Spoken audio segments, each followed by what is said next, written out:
Hey y'all, still videoing on my phone. I will do my best to keep it really steady. Okay, so just a few minutes ago, I finished reading the book about Aly Raisman, the U.S. Olympic gymnast. I really like her, and it's been fun, even though gymnastics is not part of the Winter Olympics, it's been fun to read this book as the Olympics are going on. I just have really enjoyed that. I'm interested specifically in gymnastics. Well, I've always just thought it was fascinating to watch. I was a gymnast when I was really little, and now I coach gymnastics. So obviously it's something that is interesting to me.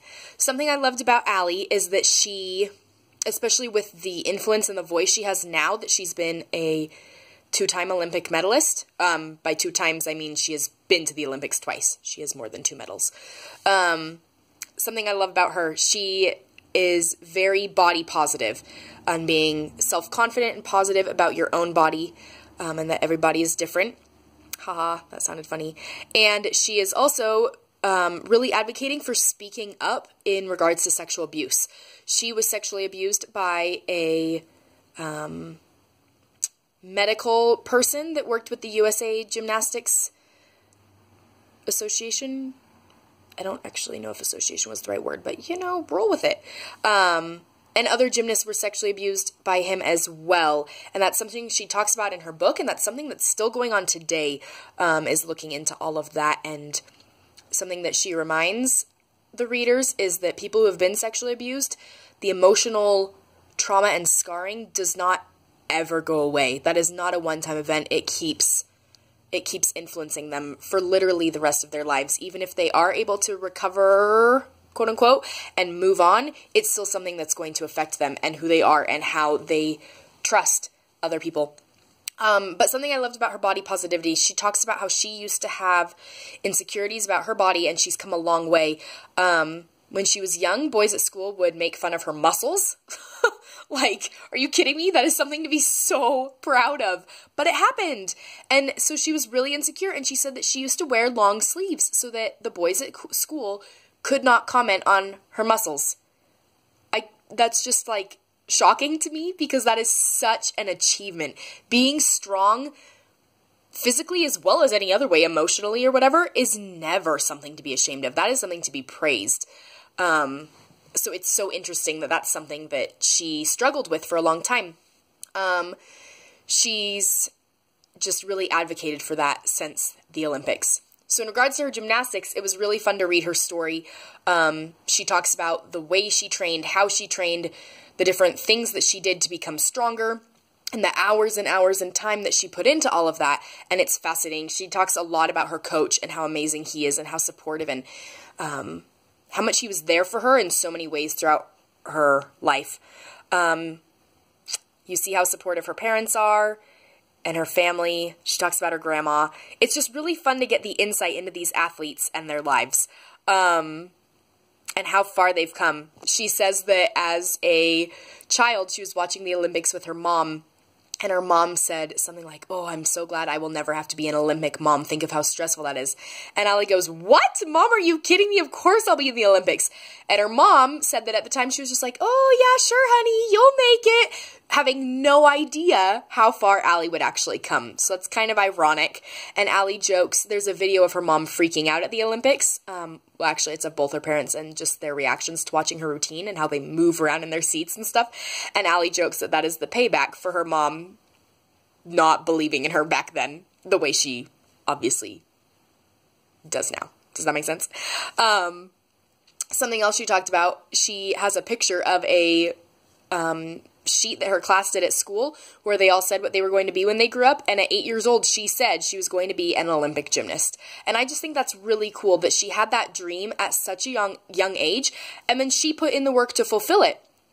She had been in gymnastics as a young kid because her mom had done gymnastics in high school and was on her high school's team, and so she had signed them up for a mommy and me type of class, and then Aly had just stayed in gymnastics and obviously competes and did very well. But so she's always been in gymnastics, but she talks about how she truly had to put in the work. This was not something that came effortlessly to her, but she loved it, and she had the drive and the commitment, and obviously she made it, but hours and hours. Eventually, she was homeschooled, Before homeschooling, though, she was doing some classes online and some in public school, and then eventually was just doing things online and at home. Went to so many training camps, did 2 training sessions a day with her coach. She talks about nutrition a lot, which I really appreciated because that's something I'm interested in currently.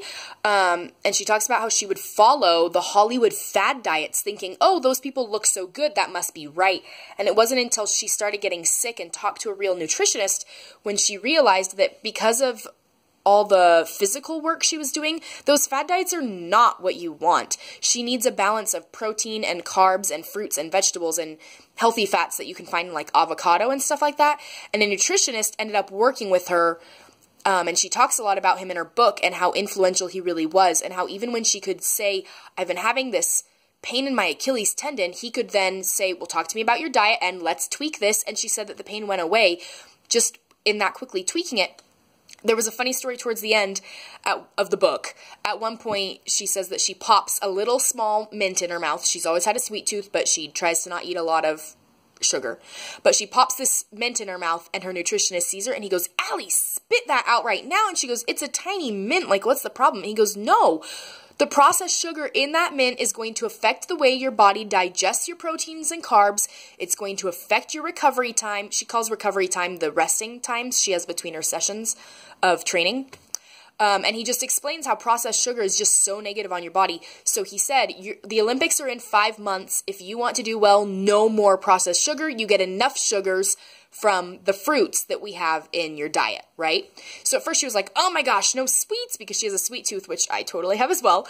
But she stopped eating the processed sugar, and she said she could tell. A lot of the small aches and pains that she had been just working through went away. She just felt better, and she performed so much better. And as we know from the results at the Olympics, she came home with silver. Like, she did fantastic. And so since I'm just interested in nutrition right now, I love that she talked about that, how she made those mistakes by following the fad diets when truly they were not what was good for her. She also talks a lot about, with the nutrition side, she talks a lot about how each body is totally different. And just because one way of eating works for one person does not mean that it's going to be the exact right meal plan for another person. And I really loved that, because there is all these diets and things that are going around. So many of them are just fads, and then eventually they prove to not even be that effective. Personally, I believe eat a whole bunch of things in appropriate quantities, do some workouts, drink, and you'll be okay.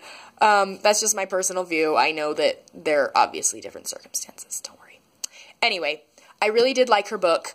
It was just fun to get to know Aly better, and especially the emotional side of her gymnastics. She gets into that a lot on days that she felt good and days that she felt bad, and I loved seeing that side because it is such a battle. Just achieving any dream is so hard, and so she's very relatable in her book, and she just kept it really real.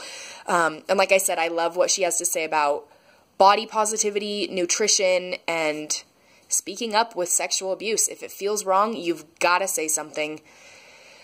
Oof. Anyway, that is a whole big thing. She says a lot, trust your gut, you make the decisions that are best for you, and don't worry about what other people think. She's inspiring, so I do recommend her book. It's called Fierce, and she closes the book by saying, be fierce, which I love. So I recommend that. She's really cool. It was a fun read, and there were some very quotable things in there as well, especially when it came to the body positivity. So, highly recommend. Keep reading.